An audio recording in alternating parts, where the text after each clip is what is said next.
দেখবেন আপনার ধানের শীষে স্লোগান দিচ্ছে, কিন্তু ভোট কিন্তু শাপলাকলিতেই দিবে ইনশাআল্লাহ। চাঁদাবাজদের প্রশ্রয় দিবে, চাঁদাবাজদের শেল্টার দিবে। বিএনপি আর ওই অবস্থানে নাই।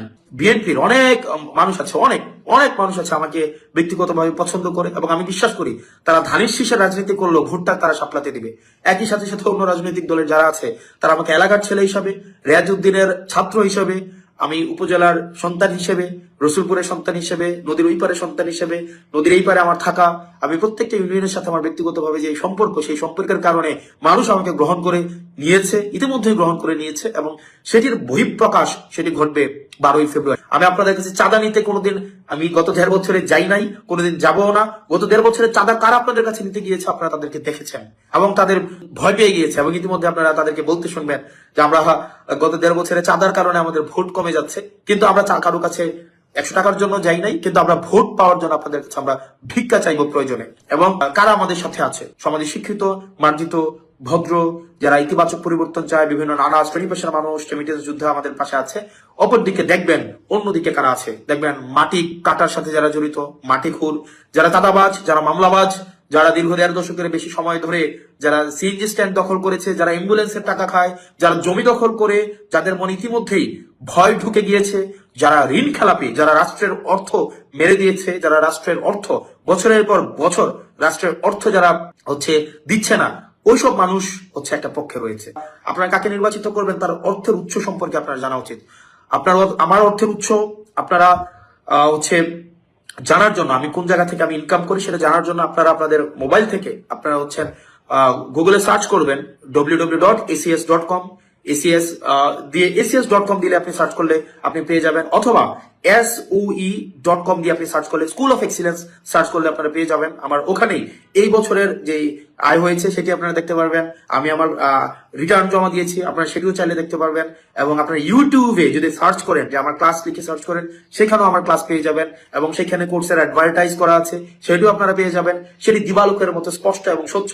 তবে একটা অংশ লিখতেও পারে না, একটা অংশ আছে যারা 2 লাইন বাংলাও লিখতে পারে না, 2 লাইন ইংরেজিও লিখতে পারে না, তারা অবশ্যই এগুলো দেখতে পারবে না। কারণ তারা জীবিকা নির্বাহ করে নদীর মাটি কেটে, যারা জীবিকা প্রত্যেকদিন বর্ডারে যায় ইয়াবা সেবন করতে, এবং নেতার সাথে বসে যারা মাদক সেবন করে, এদের এই যে একটা বুদ্ধিবৃত্তিক যে যতটুকু প্রয়োজন, যে এইটা বোঝার জন্য, এটা এক লাইন একটা পেজ ইংরেজিতে পড়ার জন্য যতটুকু সামর্থ্যের প্রয়োজন, তাদের নেতাকর্মীদের এই জায়গাটা নেই। তো আমি আপনাদেরকে বলবো, আমাদের নেতাকর্মীদেরকে বলবেন, আপনাদেরকে পরে শোনাই দিবে কিভাবে আসলে এই যে অর্থের উৎসটা আপনাদেরকে শোনাই দিবে। যদি না বুঝেন তাহলে বাংলায় এটাকে ট্রান্সলেট করে দিবে, তাহলে যেন আপনাদের বুঝতে সুবিধা হয়।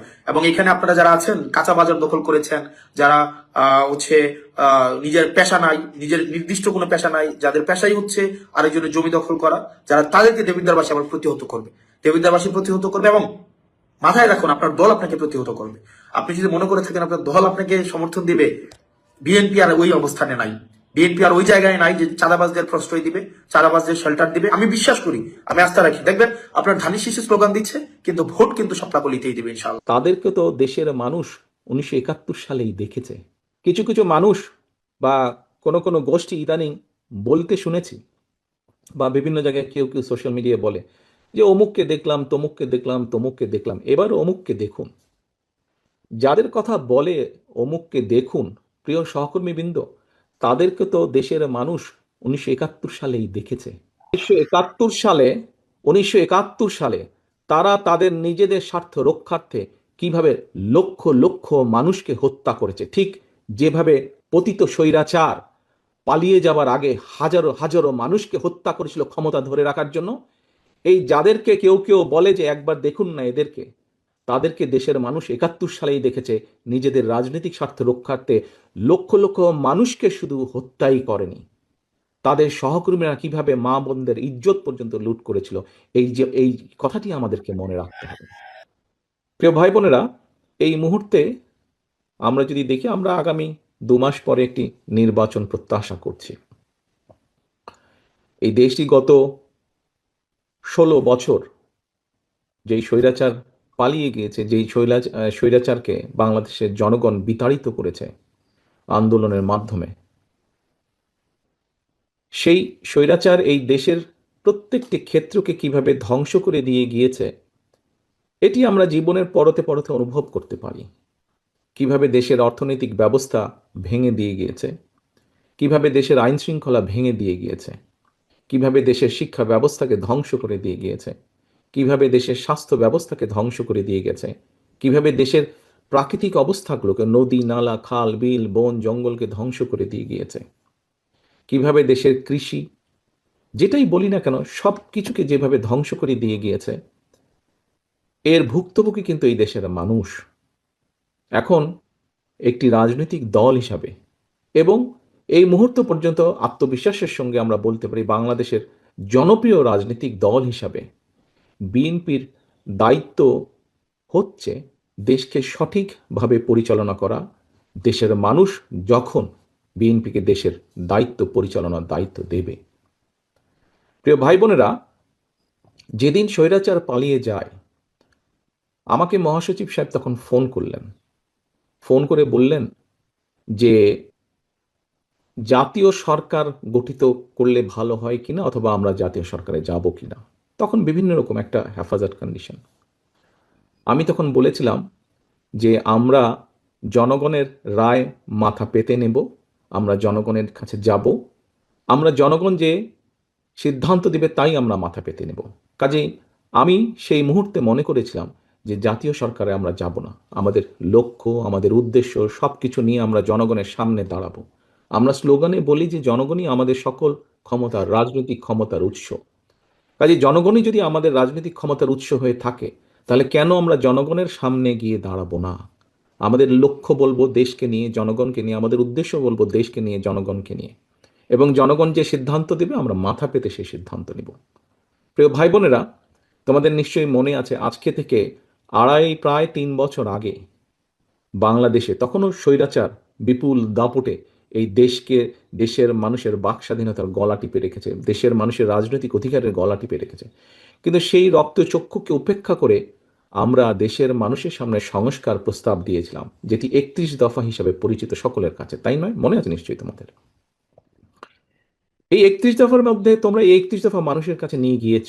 আজকে আমরা 31 দফার ভেতর থেকে বিভিন্ন শ্রেণীর মানুষের কিভাবে আমরা ভাগ্যের পরিবর্তন ঘটাতে পারি সংক্ষেপে তোমাদের সামনে আজকে 8টি সাবজেক্ট উপস্থাপন করা হয়েছে। এর মধ্যে আছে, এখানে এক বোন বলেছে আহ, সে ক্ষুদ্র জনগোষ্ঠীর প্রতিনিধিত্ব হিসেবে বলেছে, তার প্রশ্নটি অন্যরকম ছিল। অন্য অনেকেই বলেছে, শিক্ষা নিয়ে বলেছে, অনেক কিছু নিয়ে বলেছে।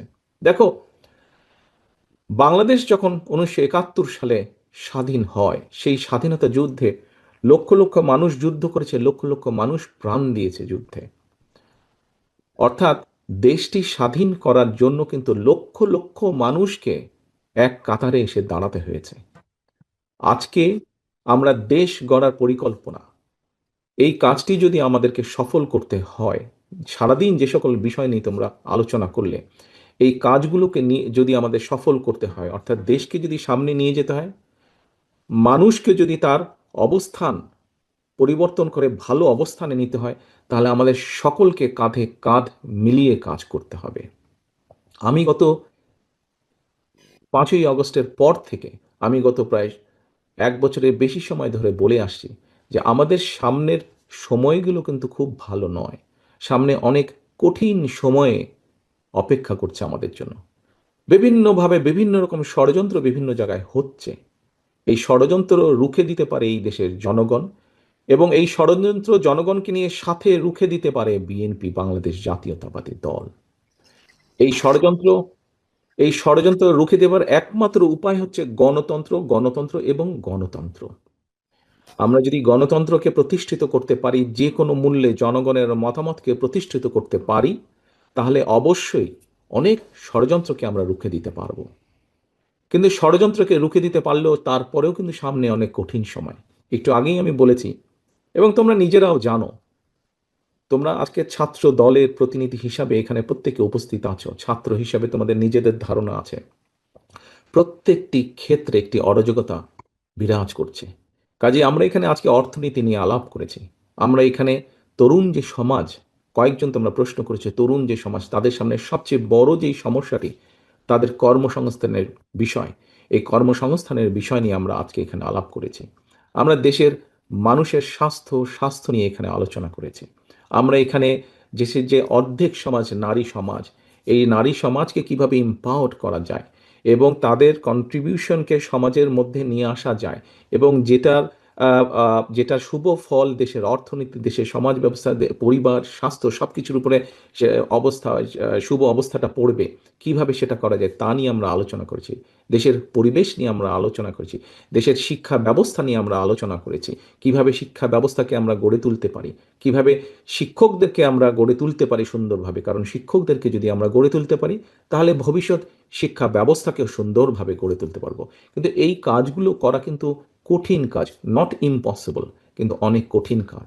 এবং দেশ এবং জাতিকে যদি নেতৃত্ব দিতে হয় তাহলে অবশ্যই একটি পরিকল্পনা আমাদের সামনে থাকতে হবে।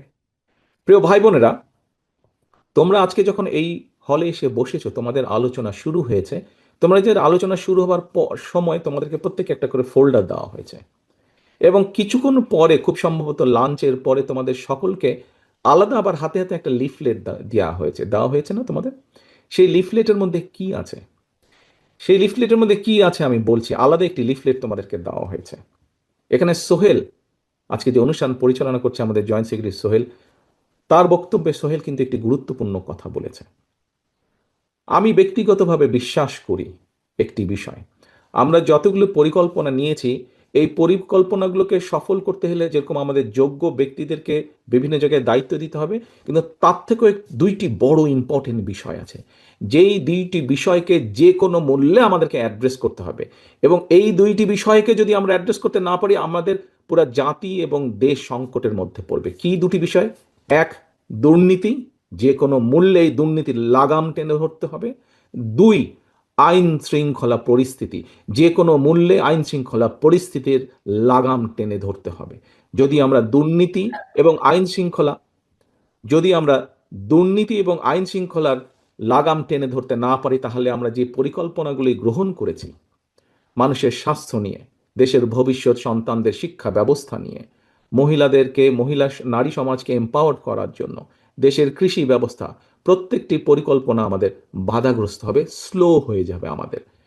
সেজন্যই আমাদের সরকার গঠনের সুযোগ পাওয়ার সাথে সাথে সর্বপ্রথমে আমাদেরকে নজর দিতে হবে, সর্বপ্রথমে আমাদেরকে ব্যবস্থা করতে হবে দুর্নীতির লাগাম কিভাবে আমরা টেনে ধরব।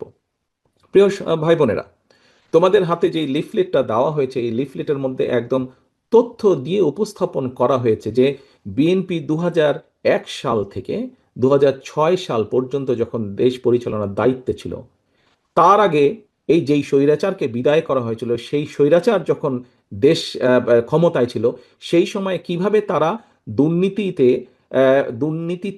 ছেয়ে ফেলেছিল দেশকে, এবং 2001 সালে দায়িত্ব পাবার পরে কিভাবে খালেদা জিয়ার সরকার ধীরে ধীরে ধীরে ধীরে দুর্নীতির অবস্থার উন্নতি ঘটিয়েছিল, দুর্নীতি থেকে ধীরে ধীরে কিভাবে দেশকে বের করে নিয়েছিল। একটি আন্তর্জাতিক সংস্থার যে অ্যানালাইসিস, সেই অ্যানালাইসিস একদম পুরা সুন্দরভাবে তোমাদের সামনে তুলে ধরা হয়েছে সেই লিফলেটটার মধ্যে।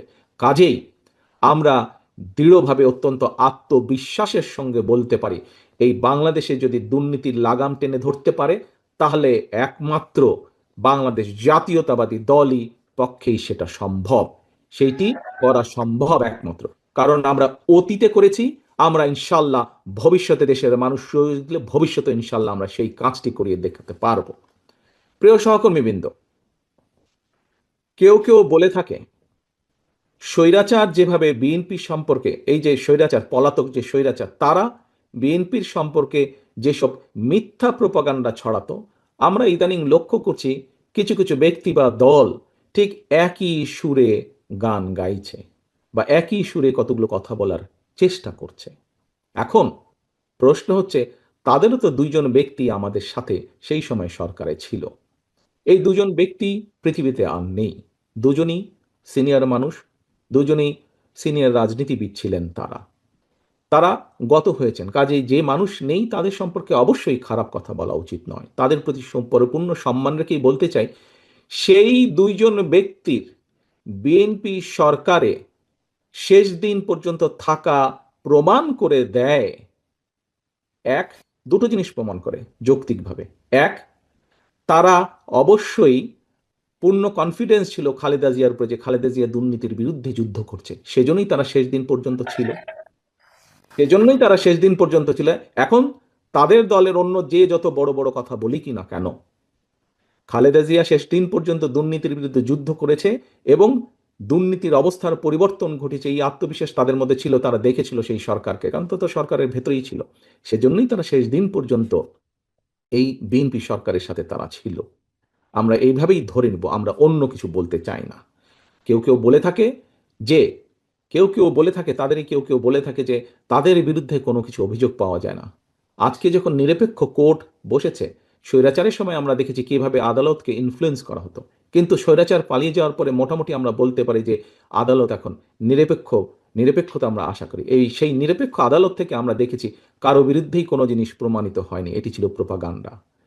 কাজেই আমাদেরকে আজকে এই এই এই কনক্লুশনই আসতে হবে যে একমাত্র বিএনপি পেরেছিল দেশকে দুর্নীতি থেকে বের করে নিয়ে আসতে। ইনশাল্লাহ আগামী দিনেও বিএনপি পারবে। এবার আসো আইন শৃঙ্খলা। এবার আসো আরেকটি বিষয় আমি উল্লেখ করতে চাই তোমাদের সামনে, সেটি হচ্ছে আইন শৃঙ্খলা পরিস্থিতি। প্রিয় ভাই বোনেরা, তোমাদের অনেকেরই বয়স তখন আজকে থেকে অনেক কম ছিল, কিন্তু তোমরা নিশ্চয়ই শুনেছ অনেক মানুষের কাছে, সহকর্মী হোক, পরিবারের সদস্য হোক, আত্মীয় স্বজন হোক, বিগত বিএনপি সরকারের সময় আমরা বিভিন্ন আইন শৃঙ্খলা বাহিনী তৈরির মাধ্যমে আমরা দেশে আইন শৃঙ্খলা পরিস্থিতির উন্নতি ঘটিয়েছিলাম। হ্যাঁ, পরবর্তীকালে আমরা দেখেছি যে এই যে বিগত যে স্বৈরাচার পালিয়ে গেছে, তারা তাদের ক্ষমতার অপব্যবহার করে সেই আইন শৃঙ্খলা বাহিনীকে রাজনৈতিক স্বার্থে ব্যবহার করেছিল এবং রাজনৈতিক স্বার্থে ব্যবহার করে পুরো জাতি দেশকে বিশ্বের সামনে কলঙ্কিত করেছে।